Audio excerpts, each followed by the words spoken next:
Welcome to Huddle Up with Matias Bueno.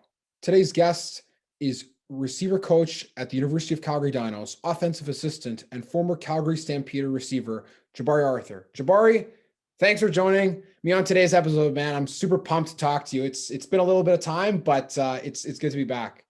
Dude, it is always a pleasure sitting down and chopping it up with you. So thanks for having me, dude. It's all good. USports season is seemingly right around the corner. Last year, without there being any football being played, and the year before, you guys being crowned as Vanier Cup champions, it must have been quite the long wait to finally be able to get back on the field and to return the crown to where it belongs at McMahon Stadium in Calgary, Alberta. So how excited are you for the 2021 USports football season? Man, excitement doesn't even begin to explain the feeling that I have looking forward to this upcoming season. As you know, like you said beforehand, we won the championship in 2019. And all we wanted to do as a team, as an organization, was to get back on the field and defend our championship. And we felt like we were in a really, really good situation with some key players returning. And man, we kind of got the rug pulled out from under us. So, we're a little bit disappointed in the fact that we didn't have an opportunity to play. But, just like the rest of Canada, basically, with a lot of professional sports, especially football, being suspended, man, with the opportunity now to get back on the field, it's like it's been 2 years worth of excitement that everybody, I think, not just us, but everybody who's playing football or looking forward to football is about to exuberate once the season gets kicked off. The same sentiment can be shared with CFL fans as well, considering they didn't get their 2020 season either. But one of the things that comes to mind when I think of what may happen in the season, or what I hope doesn't happen, is what we've already seen happen in Ryder Camp with the Bombers and a few other teams around the CFL. The going from 0 to 100 after having not played for almost 2 full years, and the potential risk of serious injury. What have been some of the things that you've been preaching to players, or you guys as an organization have been doing to ensure injury prevention leading up to 2021? Well, I think injury prevention was at the top of everybody's concerns when it comes to talking about returning to sport. I think obviously in every training camp, there's going to be a lot of competition. So guys, especially at the professional level, they just want to show what they got. And once again, tying that with some excitement, and guys are just, like you said, going from 0 to 100. Where I feel as if we did miss a year, but we were able to do some practices last season. So we got 6 weeks worth of practices there. So guys had a little taste of football. Some people were able to continue training throughout this whole off season. And, we're excited to get back on the field a little bit now. And I feel that our training camp is going to be a little bit longer than it will from our professional counterparts there. So I feel like we could start a little bit slower. We'll do a lot more stuff as far as walkthroughs and stuff like that, knowing that people are at a higher risk of injuries. And I think we're going to set the pace of our practice, or our practices throughout training camp, to really, start off slow and then ramp things up as we get closer to games. And I also think that, I don't think we're going to have too many 2 days, or, school's going to be up and going because we're starting a little bit late. So I do feel that, injuries and stuff are a concern, but at the same time, I think that we'll be planned and prepared for it, so that we try to avoid it as much as possible. You talk about injury prevention, and with really rolling things out slowly. Another thing that comes up, or that is going to be an interesting thing to watch for during this whole USports season across the entire country, is 2 rookie classes joining and getting onto the field at the same time. You got guys from 2020 and now guys from 2021 joining forces. We're going to see some inflated rosters at the beginning of the year, I'm sure. So what are some of the things as coach that you are doing, or maybe you're excited to see as the competition unfolds, knowing that there's going to be more guys getting a chance to compete who haven't yet stepped on the field than there ever have been before? Well, to be honest with you, there's a lot of challenges that do come with having a double cohort. For one, I think because the first year players weren't able to necessarily be around team culture, I think we're going to have to restore team culture with two groups, not just one, because yes, they are going into their second year with the football team, but they haven't necessarily seen how some of the older guys get it done, how the older guys train, how they run and whatnot. So I think the biggest challenge is going to be trying to inject culture into a much larger group, because the team automatically got younger basically by 2 years. Also, we're going to have to figure out, or when training camp does start, man, a lot of those young guys are not even going to know who the older guys are. You know what I mean? They haven't necessarily seen them yet. So we're going to have to do what we can to introduce the new young guys to some of the older players, and once again, introduce the young guys to some culture. As far as having a double cohort or a double freshman class, I think it's going to be good, because once again, I feel that, competition breeds excellence. I feel that, guys are going to have to compete in order to win some spots. They're not just going to be, those guys are older than me, so I'll just kind of, take back and try to learn. No, the majority of the group is going to be younger, so everyone's going to be kind of starting from scratch. So I feel like it's going to be exciting times for the young guys, because they're going to have some opportunities to compete and some opportunities to play.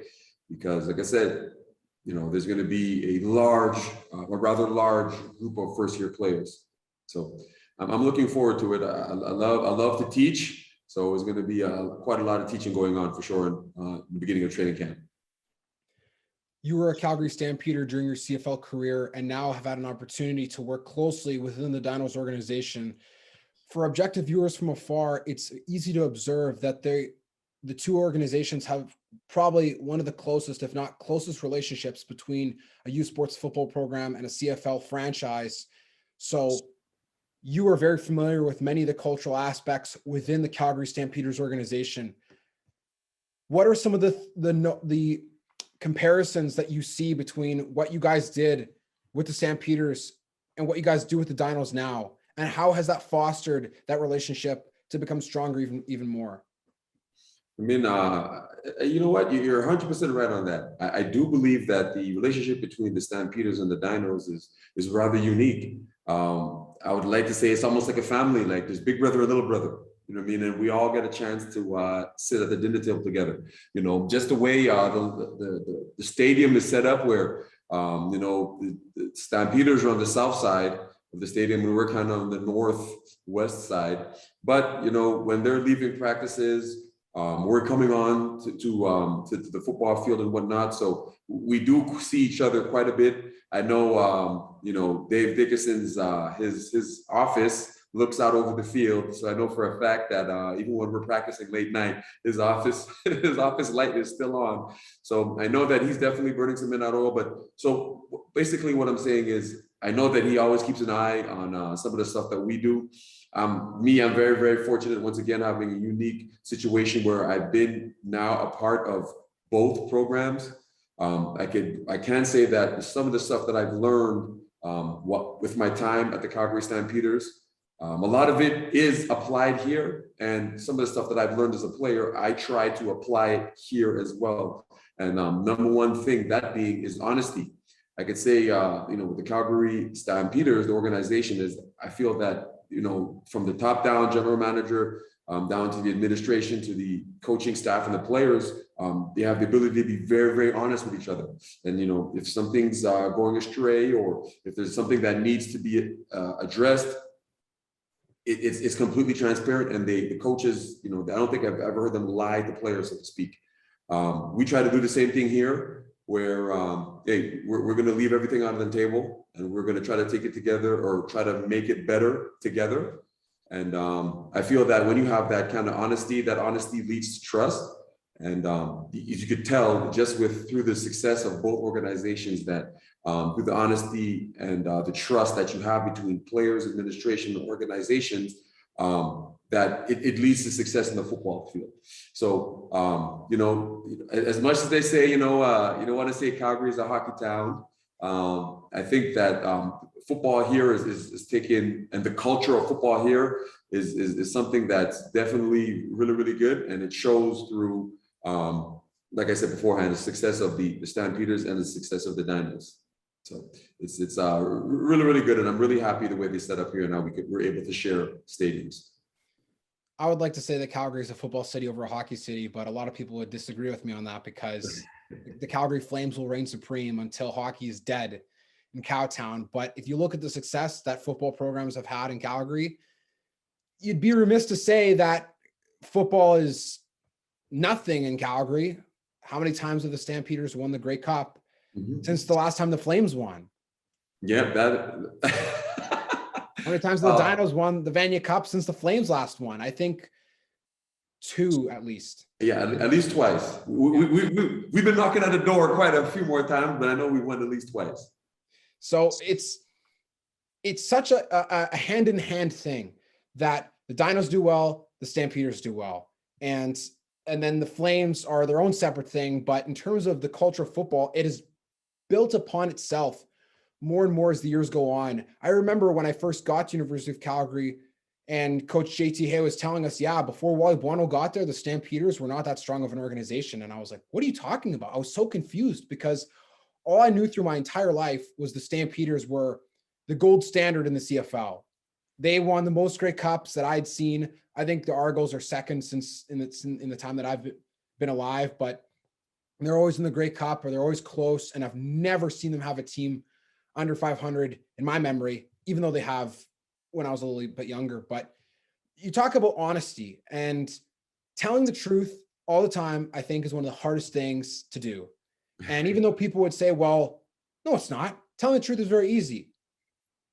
Talk to 100 football players, talk to 100 football coaches. And I want you to do a survey and see what the results are when people are giving the really honest opinion as to how often they are told the truth versus how many times they're told a lie. And the higher up you go, you talk about politics, you talk about the powers that be that meddle with the sanctity of football.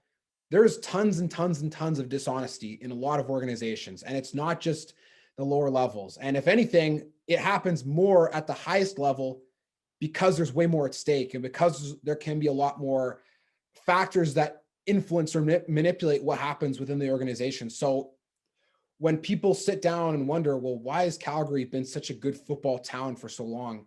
I think honesty is a great thing you mentioned. That's probably one of the biggest factors you point to, and that you can really sit there and say, hey, this is why they've been so successful.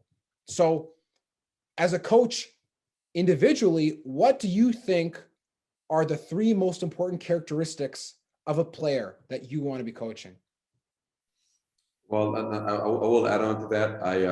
Once you said, like you said beforehand, the honesty that I experienced when I was a player at Calgary Stampeders is what allowed me to have such a great relationship with the coaching staff of that team. And because even though sometimes I didn't necessarily like what they were saying, I always respected them for it.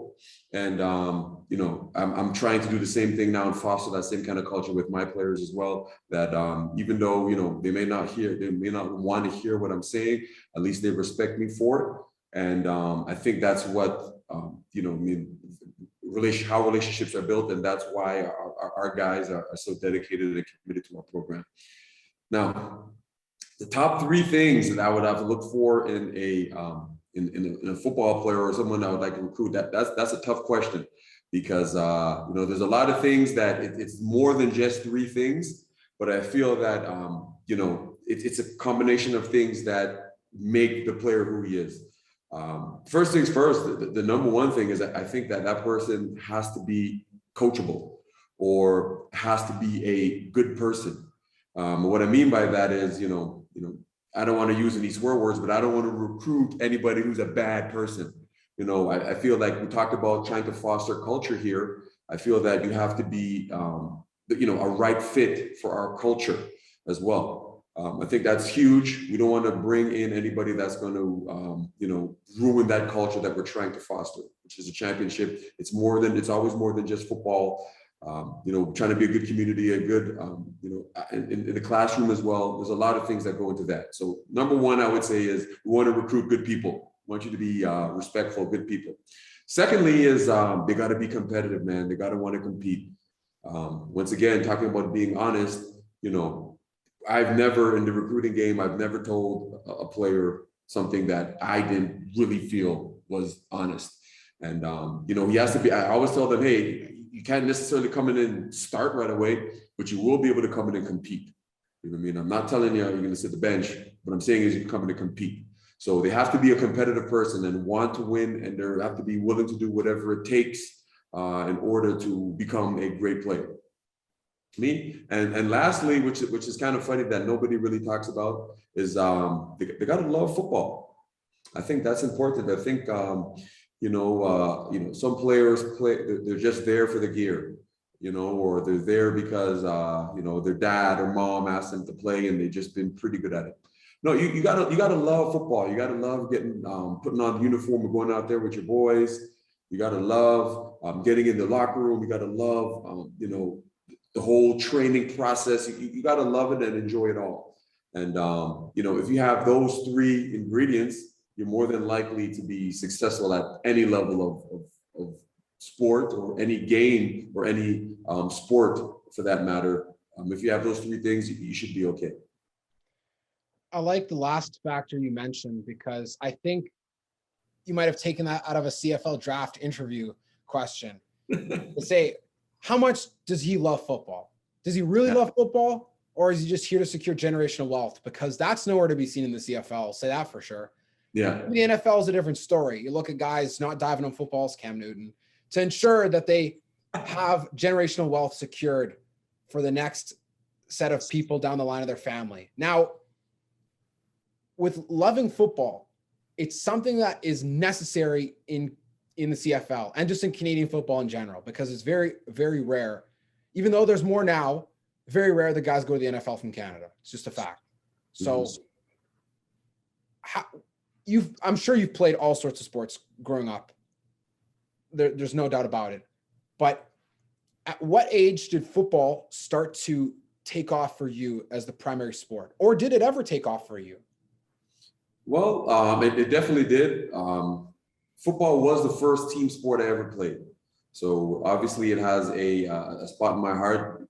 Reason being, it was the first sport that I played, and it was a great experience. My first year, we won the city championship and went all the way to the provincial finals. Unfortunately, we lost, but the whole experience about playing in the mud and the coaching staff eating pizza after the game, it made me fall in love with the whole process. I was also a basketball player growing up, and I had some opportunities to probably pursue going down to United States as a basketball player as well. But man, I just love football. Back then I was a quarterback. I really, really enjoyed challenging myself and just being in the huddle with the boys. And football, I guess you could say, kind of took off for me right after high school in Montreal. And I just love, to me, that's when it was the most fun. Talking trash, getting hit, moves on the sidelines, just, looking up stats, all the rest of that stuff. I really, really, really had a good time with it. So I would say about after high school, that's when I kind of geared towards football. And I just felt that football gave me a better opportunity also for me to play professionally. Who was your favorite football player growing up? So it's kind of funny. My whole career, I wore number 12. Ever since I was looking, probably from 12, the age of 12 up to 25. I wore number 12. And I know we discussed this before. I'm a huge Philadelphia Eagles fan. So playing quarterback, my favorite player growing up was Randall Cunningham for the Philadelphia Eagles. I just love how exciting he was and how he threw such a nice deep ball, and he would scramble around in the pocket, make guys miss. And, just love the Randall Cunningham. He's the reason why I wore number 12, like I said. And even to this day, I'm still a huge Philadelphia Eagles fan. And I guess to say he's a large part of that for sure. Was it hard to see him play for the Minnesota Vikings in the late 90s? Actually, I was happy for him because, that was kind of, he was in retirement, and as the story goes, he was like selling products for kitchens, and they gave him opportunity, and he came back, and what a magnificent run that was for Minnesota, just throwing it up to Randy Moss basically. And man, a missed field goal, and who knows what could have happened that year. So it was sad to see that he wasn't with Philadelphia, but at the same time, I was happy for him in his resurgence of his career. So if you've been a Philadelphia fan for a long time, you must have gone absolutely bonkers when they beat the Patriots in the Super Bowl, because for any Eagles fan to know what they've been through and all the heartache and the 04 Super Bowl or 04-05 season Super Bowl against the Patriots, losing and then getting revenge, that must have been such a sweet feeling. Man, it's unbelievable. Because everyone's always talking about how Philadelphia is never going to win the Super Bowl, never going to do this and that. And I guess you could say, after Carson Wentz got hurt, everyone was just counting him out. Like they didn't have a shot. And what an unbelievable, magical run it was at the end. Even with the Philly special, everything in the Super Bowl, man, it was great to watch. I got all the Philadelphia Eagles Super Bowl memorabilia, just like I'm pretty sure 95% of the fans do. And yeah, I was super happy, super stoked. And, I think Philadelphia is going to, just like every fan, I think they're going to win it every year. And so, yeah, it's super excited for my Philly Birds. Scott, you mentioned you also love basketball growing up. Who are your favorite basketball players or player that you loved watching? And did you also cheer for the same team they played for, or did you like a different team? Well, like most people growing up in the 90s, they love to talk about who the GOAT is. But, the GOAT for me was definitely Michael Jordan. What an unbelievable player he was, not just on the court, but everything he did off the court and how big he was, his shoes. Man, he was the first guy to be stylish off the court. Loved Michael Jordan. Did have some other favorites there growing up. I was a huge Tim Hardaway fan. Maybe not one of the most popular guys, but definitely a Tim Hardaway fan. Loved Sean Kemp, the Rain Man. He was pretty cool also. Loved to watch him. And I guess those are my primary favorites for sure. Shaq also, man. The big Shaq Diesel. Loved him as well. What a great personality on and off the court. At the level. It's such an interesting combo, because I know that people that watch NBA in the 90s always talk about Michael Jordan and the Bulls, The Last Dance, et cetera, et cetera. But I've actually never met someone that said Tim Hardaway was one of their favorite players, or even Sean Kemp. I feel like you must have been playing NBA Jam on a Sega Genesis before coming on this podcast. You're listing some of those names. That's the first thing that comes to my mind when I go and play my Sega Genesis and turn on the original NBA Jam. You're just scrolling through the pairs of players, and you see all the legends from the 90s, or Charles Barkley, Alonzo Mourning. It was a great time for basketball. Now, I know that the contention of Michael Jordan's competition versus LeBron James and the factor that plays in who's the GOAT is definitely a very interesting topic of conversation. So I want to know, is the argument valid that Michael Jordan played against people that aren't as good as the competition LeBron plays against now? Or is that invalid and people are just blowing smoke? They don't know what they're talking about. I feel like it's two different kinds of basketball. The style of game that Michael Jordan played was much more physical. So when you're allowed to be more physical, you may not necessarily have to be as skilled per se to play in the NBA. Where today's game, there's a lot more finesse involved, and you have to be a lot more skilled than you are physical. So if you want to look at it in that regard, where are guys more skilled nowadays than they were back in the day? Certainly. But it doesn't mean that basketball wasn't good back then. The competition was, the athletes were much different. The style of basketball you had to play was extremely different than it is now. So definitely, I do think that, Michael Jordan could play in any era of basketball, and he would dominate in any era of basketball. Don't forget, Michael Jordan was playing with the hand check rule. And, flagrant fouls weren't necessarily flagrant fouls back there, regular fouls back then. So I feel that he could definitely play in this generation. I'm not sure all the players from this generation can go back and play when it's a little bit more rough and tough physically. That's an interesting point. And I think it wouldn't really work that well the other way. If you took a Bill Laimbeer who's just big and tough and put him in today's NBA, he might get pick and rolled off the floor if you're playing a team that goes small ball and runs the high screen and roll, because there's so much finesse, and you have guys like Luka Doncic and Kristaps Porzingis and Giannis now who are amazing at doing everything. So the way of the tall 7-footer that is just good in the post and that's it, that one-dimensional player, I think, has become extinct because of how basketball's evolved, with guys like Steph Curry, who started shooting from 10 feet off the line perfectly. And then everyone had to start being able to shoot perfectly from anywhere inside the three-point line, because if you didn't, then someone was going to find a way to replace you if they learned how to do so, which is why you started to see these big, tall guys shooting threes more than some guards. And that's a very good point. I agree. I feel that you have some of these taller guys now who are away from the basket, which kind of leaves makes the game a little bit more wide open. But I think it works both ways, because you get a guy like Akeem Olajuwon, or like I mentioned before, Shaq or Patrick Ewing, and some of these guys who in the paint they were great scorers. Now who's going to cover those guys? We alluded to, some of the guys, Jokic, and, even, Giannis is a big physical guy, no doubt. Absolutely love me some Giannis, but I don't think he'd be able to, cover Shaq, or even Tim Duncan for that matter, who, was a taller guy, the big fundamental. I just think that, the matchup, it goes both ways. I mean, and I would, too bad we don't really get a chance to see it. But, you want to talk about Giannis. When Giannis started playing a little bit more closer to the basket, that's when things really, really changed for the Milwaukee Bucks. So, man, I would love to see another dominant big man in the NBA for sure.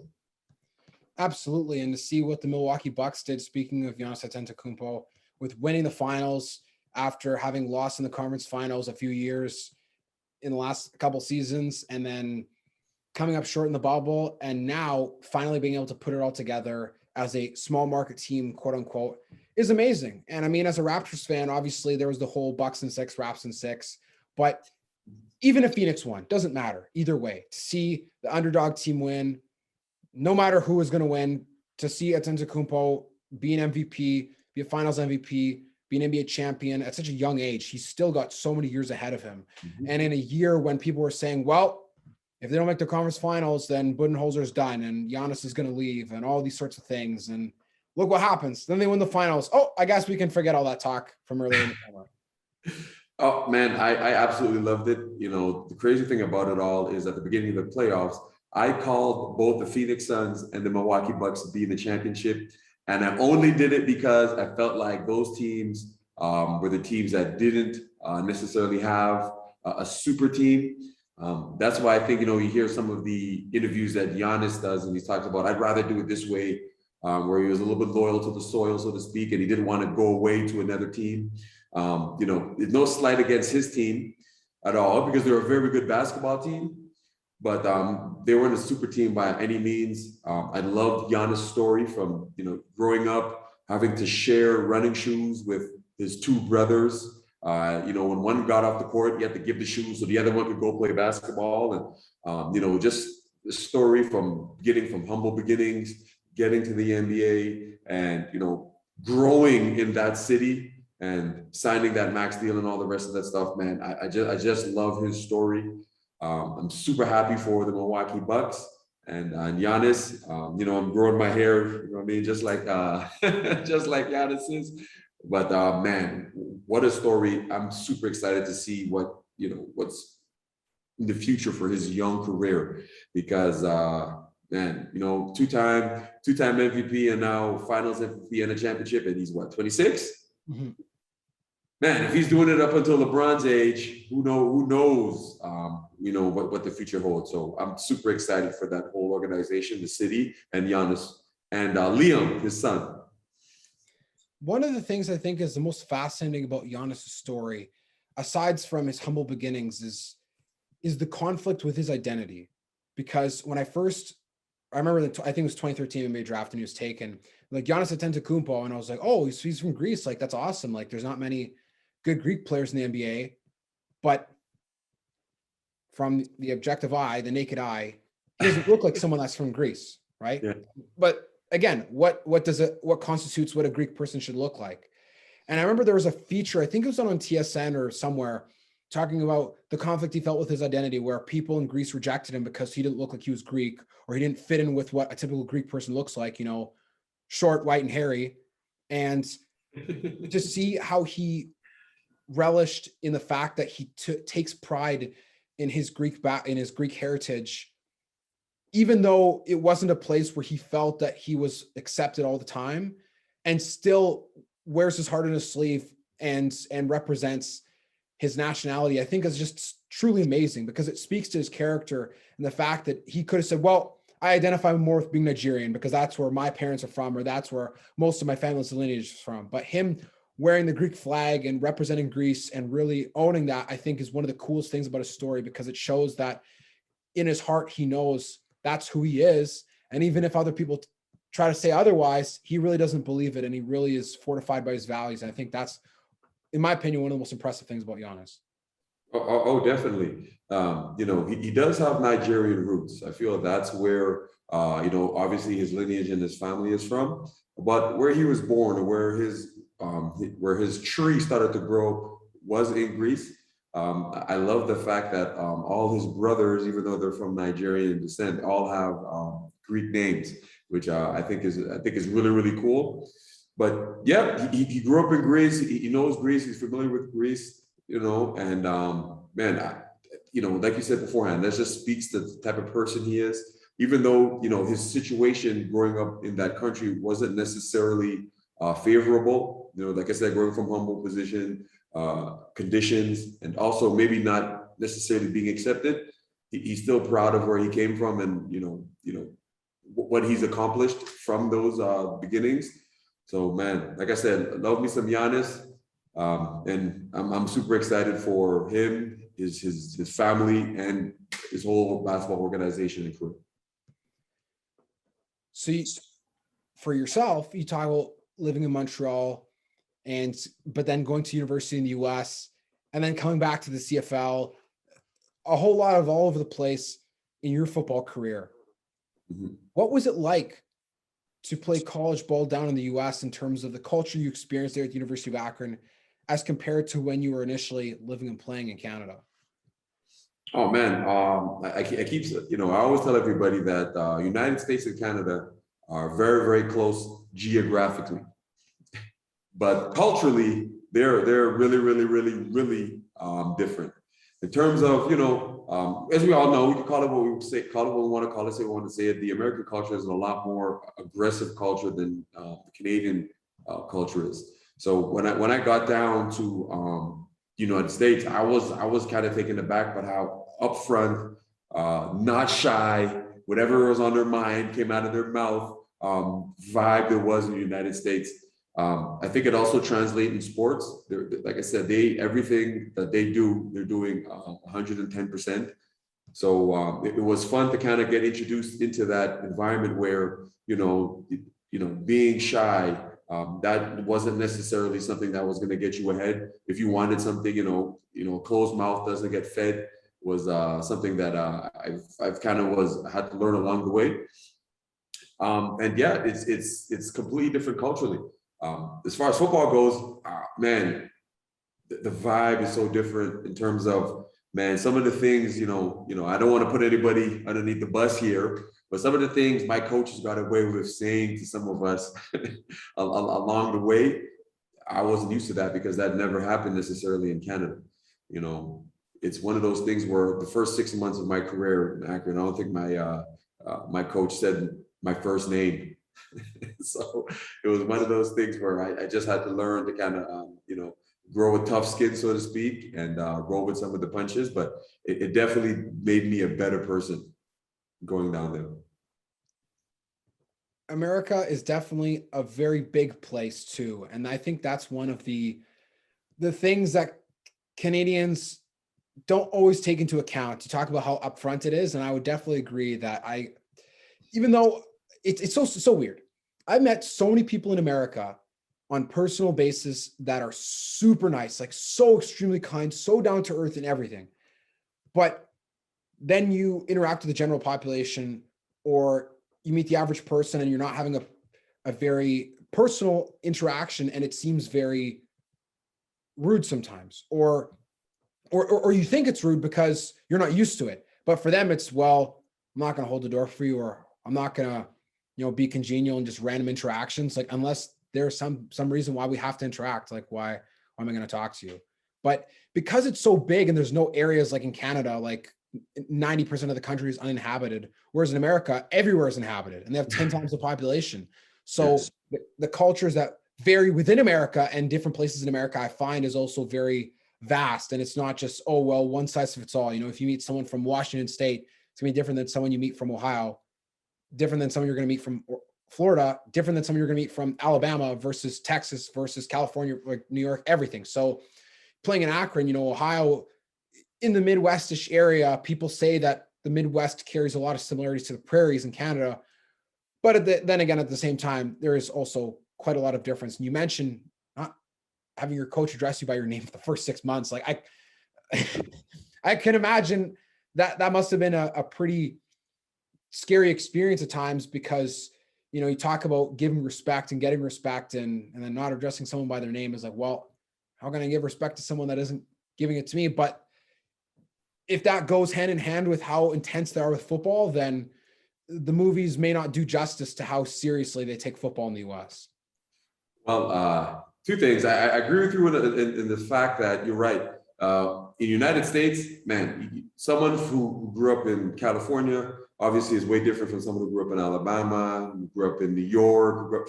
But I think you could say a little bit the same about Canada. I do feel that being from Montreal, the vibe and the energy is a little bit different from Toronto, which is different from Winnipeg, which is different from Regina, which is different from Calgary.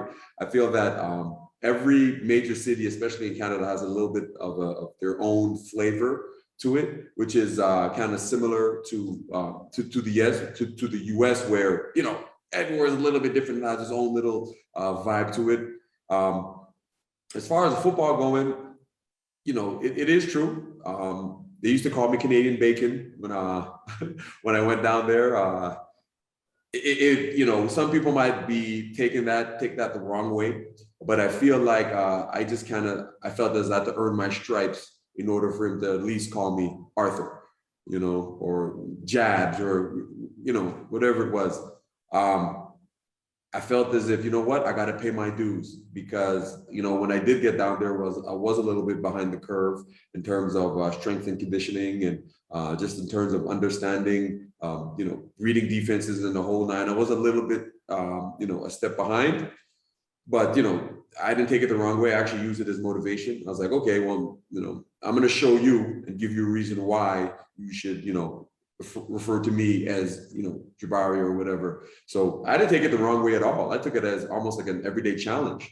And it really propelled me to perform better, to always be hungry, and to always say, hey, you know what? I got to earn respect. So I didn't take it the wrong way at all. But I do feel that, back then, you could probably do those kind of things. I don't think you could do that nowadays with this generation of athletes, for sure.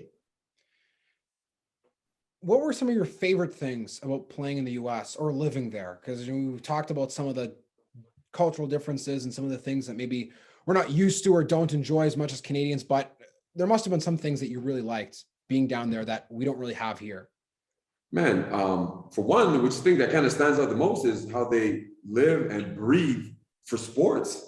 Football was huge, absolutely huge, in the United States. Even when I went to a mid-major program like Akron, man, just the amount of pride and stuff like that guys had when they received their Letterman jacket. I don't think necessarily you see that kind of stuff in Canada. The fan base where you'd be walking down the hallway and, doesn't matter what faculty it is, you'd be recognized and they'd be like, hey man, great game. I love the fact that you had 5 catches for 116 yards and the touchdown last game. You know what I mean? Like, I don't think necessarily, Canadians necessarily follow sports, especially amateur sports, that closely. Where, man, in the US, holy mackerel, you see it all the time, man. You go to an Ohio State game, there's over 100,000 people at the game. You know what I mean? So, and that's a college game. So I just feel like the level of energy and, the way they just live and breathe football as a way of life, not just football, but sports. Basketball was pretty highly touted on there as well. I think that's the biggest thing. And I think that's what I enjoy the most. Just the fact that, man, going to a Penn State or going to Ohio State and playing in front of 100,000 people, that's an experience that, man, I still sometimes, I dream about it sometimes because it was unbelievable. I'm sure that you must also dream about now, if you can't play in that environment as a player, you could at least coach in that environment. Mm-hmm. But unfortunately, we don't have the amateur sports fan base or the capacity to have a triple the size McMahon Stadium crowd show up for the Dinos playing a rivalry game against the University of Alberta Golden Bears. Which is true. I agree with you 100% there. I do feel that I wish there was a little bit more of an honest put on amateur sports as well as professional sports. I feel like, United States, they market football, or the NFL markets football so well that it's almost like a joint effort from the NCAA and the NFL, the way they do it, how you get to know players in college way before they become professional athletes. Like, everyone knew who Baker Mayfield was way before he was the starting quarterback of the Cleveland Browns. So I feel that, once a guy like, Baker Mayfield, for instance, a guy who stands out like that, who is huge in Oklahoma, now goes to Cleveland, they draw a little bit some of those fans who are going to follow him throughout his professional career to Cleveland as well. So I feel like, man, I wish we did a little bit more, and we had a little bit more exposure of our Canadian university sports more nationally. So, I think it would be great for not only the players who are playing, but I also think for the guys who are going to go on and play professionally. The more it's just going to have more fans and create more of a buzz if there's more focus put on the amateur sports.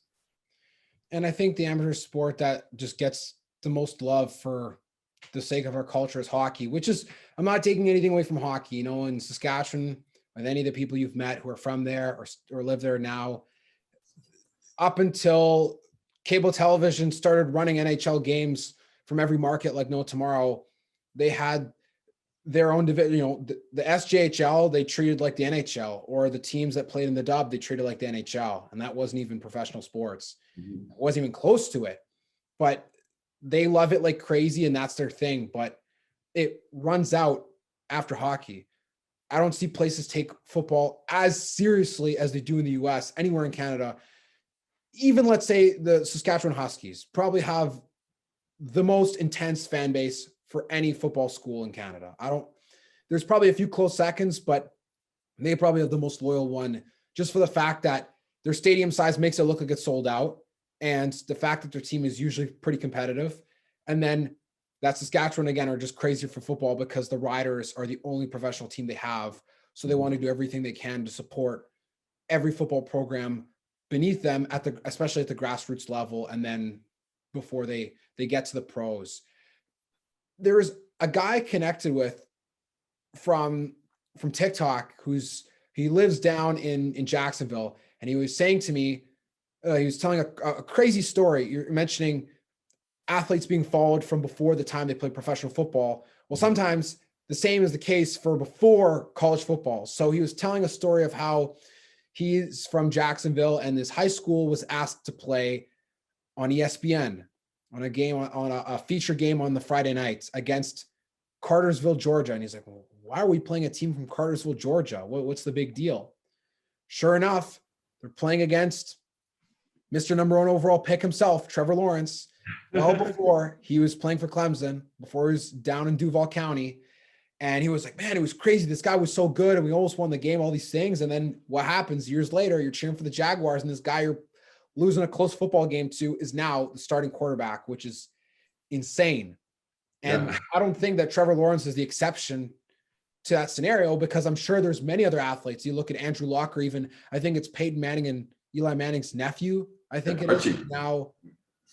I think that's who I'm thinking of, who is a high school quarterback, and everyone's freaking out and going crazy and saying, man, this guy's already the next this, that. Hasn't even put on pads in college, right? So it's unfortunate Canada can't be at that level, but I don't think it's realistic at the moment, unfortunately. But all we can do is just really give that same attitude as coaches and as fans and players, and then just hope that it mutates somehow, or that people catch the infectious love of amateur sports in Canada, because that's what we really need, honestly. Hockey's great, but football is pretty great too. And the scare the CFL had last year, there's no way an old historic institution like the CFL could just collapse because 1 year of football isn't played. That can't happen. There's no such thing as the Canadian professional hockey league. It's the NHL, and then the CHL is amateur.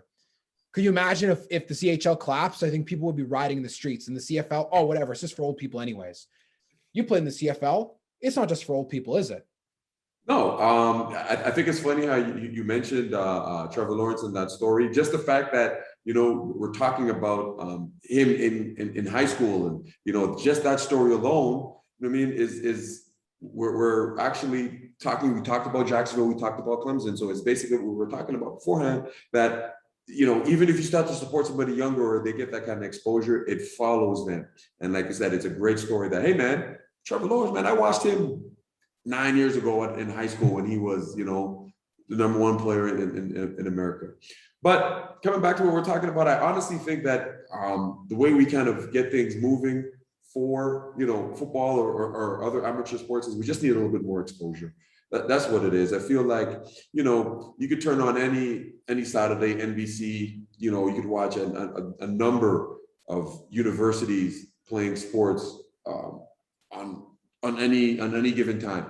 And, it's hard pressed for, me to see, even I haven't even seen it. Like if I could turn on a Saturday in the fall and catch a OUA game or a RICQ game, being on this side of the country, but I could turn on the TV and see any US team play. So I feel like it just needs a little bit more exposure. And when it's people see it more, that's when they're going to start to follow a bit more, and then hopefully be able to gain some momentum that way. And I will say this though. By the way, the fans at the Université de Laval, I think they're pretty good fans too. So I think they would give the fans, Saskatchewan Huskies, a run for their money as fans and loyalty for their college team for sure. Well, of course. And Laval, there are the close seconds. Laval and the Carabin have definitely jumped up in the last few years. Yeah. Laval is the East version of that for sure. And I mean, they both have strong funding, and they fill their stadiums like crazy. And Laval, amazing program. Like they're so good, and they win so many times that it almost becomes a foregone conclusion that sometimes you forget about, oh yeah, Laval, like they're so amazing. But it's like, well, they're in your mind all the time. And oh man, like they're always in the Vanier Cup, or they're always in the Dunsmore Cup every year. Even if they don't win, they're always there. I can't remember the last time, and I'm sure you can't remember the last time, that the Dunsmore Cup was played between two teams that did not include Laval. So I will say this though, we talked about exposure. I did read something where it said that Laval has such a great base of fans because they've hosted the Vanier Cup 5 out of the last 10 years. So when you have a group of people who are watching, the Vanier Cup, or the two best teams in the country, every second year, so to speak, you do get some people who are more interested in that sport for sure. I can't wait for the Vanier Cup to finally make its way out to the prairies, and it needs to do so more often. I've thought about that. People say, oh, well, it's central or whatever, but when they had the Vanier Cup, and this has been a topic that's been beaten to death, and the business and the money and whatever, I get it, sure.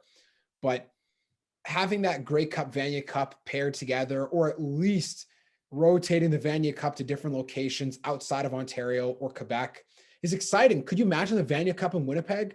The elements that come into play when you're watching two teams that are the best in the country now going at for a shot at glory. Oh, but it's -20. So let's see how they handle it. Or playing in Regina and it's super windy. You're in Calgary and it's windy, but it's warm. But maybe it's cold or maybe it snows, but it's not that cold actually. So I think that would be so fun to see. The Vanier Cup played in the prairies. That would definitely be something that I believe is must-watch television for Canadian amateur football. Yeah, I agree. I feel that once again, we talked about amateur sports being built along with professional sports.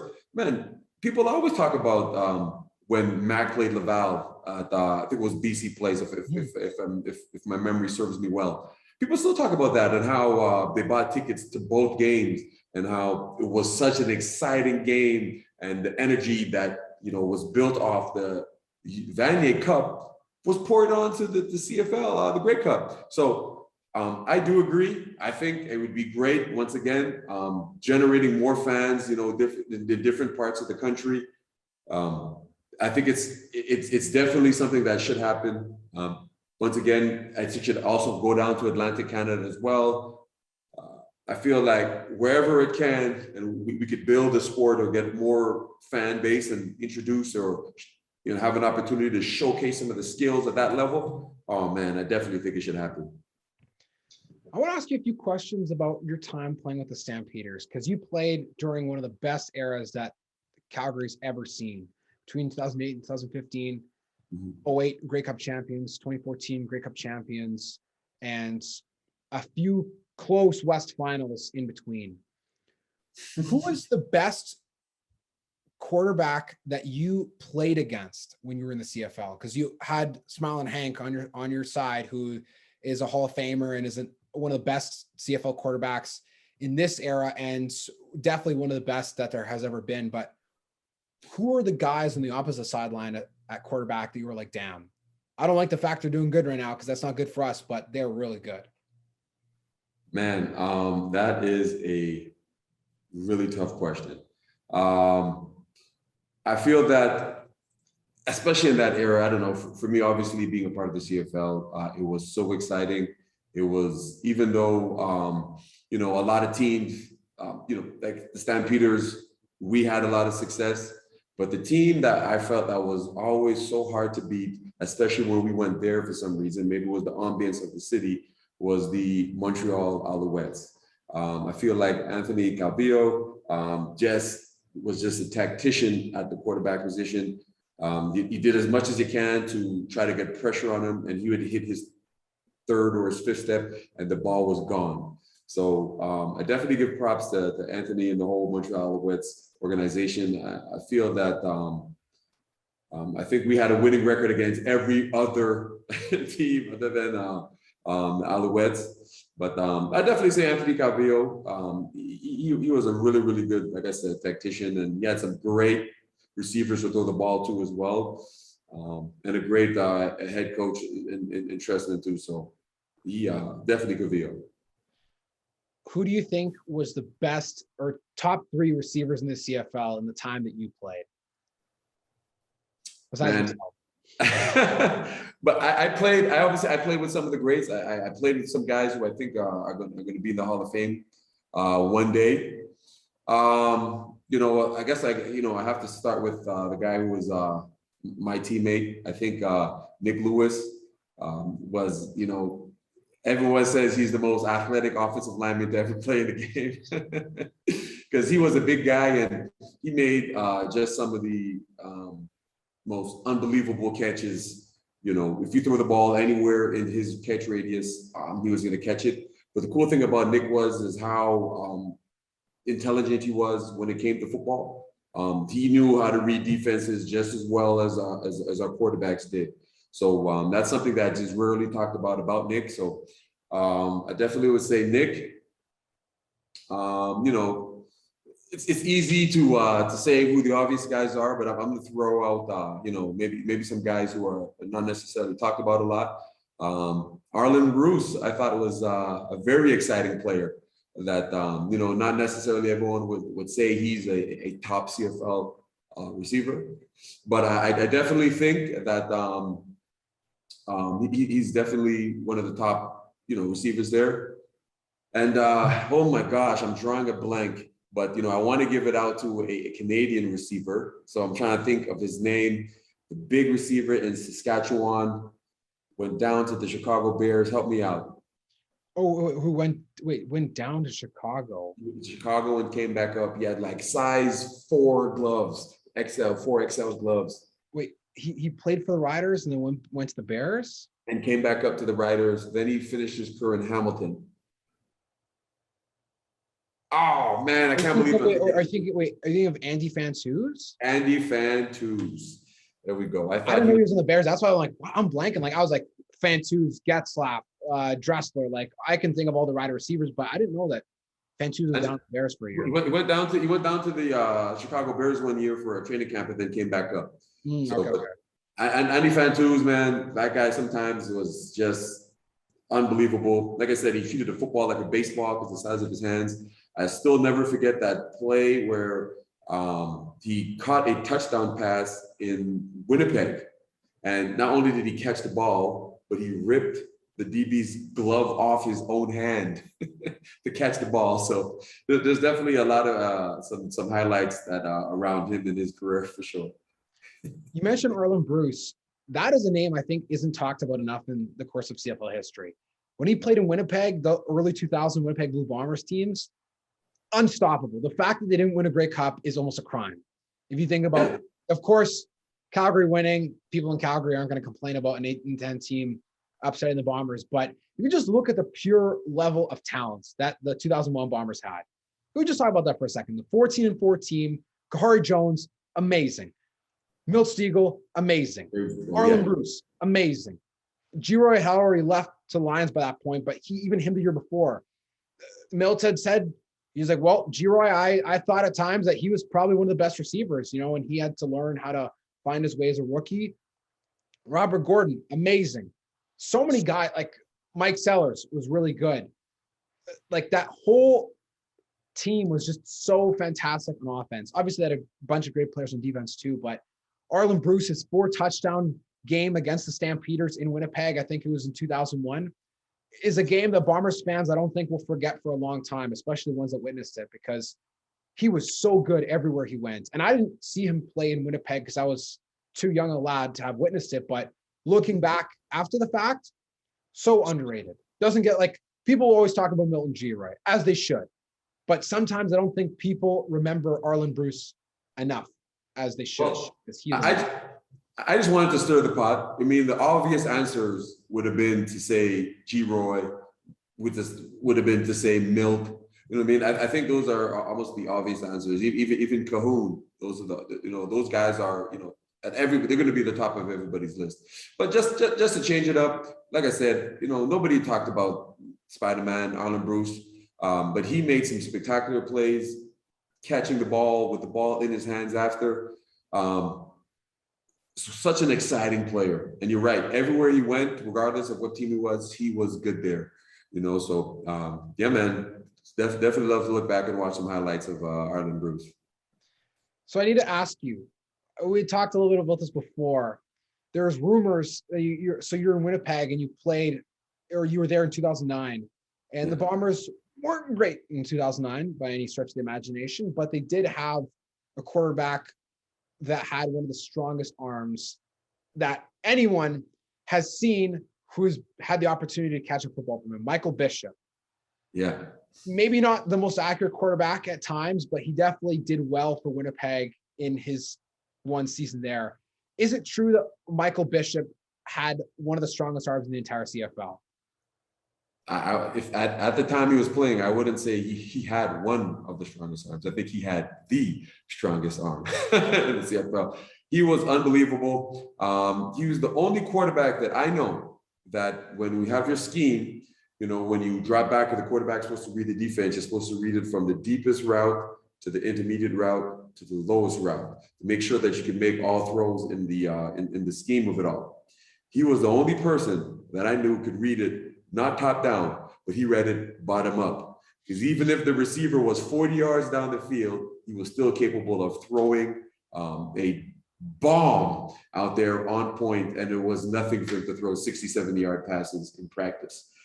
I think he warmed up by throwing 40, 50-yard passes. So his arm strength was unbelievable. I mean, definitely one of the, toughest balls I ever had to catch from any quarterback. Definitely Michael Bishop. Who's the most athletic player that you ever played with? Wow. Most athletic player. There's been quite a few. When I was in college, we had a running back. His name was Brett Biggs.